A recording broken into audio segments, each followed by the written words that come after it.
Dear student, little learning points private প্রোগ্রামের পক্ষ থেকে তোমাদের আন্তরিক শুভেচ্ছা ও অভিনন্দন। আশা করি তোমরা সবাই ভালো আছো। তোমরা যারা এসএসসি এবার পরীক্ষা দিবা, অর্থাৎ 2026 সালে যারা পরীক্ষা দিয়ে আসো, কিংবা যারা 9 অথবা 10-এ পড়ো, যারা কিছুদিন পর তোমরা অর্ধবার্ষিক পরীক্ষা দিবা, ঠিক আছে? সবার জন্য একটি গুরুত্বপূর্ণ অঙ্ক, ঠিক আছে?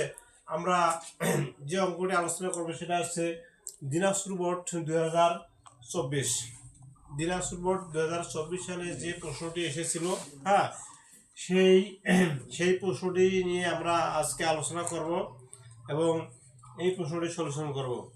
তাই তোমরা মনোযোগী হয়ে আমার এই ক্লাসটি দেখো, হ্যাঁ। আর কথা হচ্ছে যে আমার একটি ইউটিউব চ্যানেল আছে, লিটল লার্নিং পয়েন্টস নামে যে ইউটিউব চ্যানেল আছে, এই ইউটিউব চ্যানেলে তোমরা এই ভিডিওটি পাবে, ওকে। এবং তার সাথে যে চালু আছে, এটা চালু আছে, কালা কাটে দেয় বারবার কথা আছে, চালু আছে কি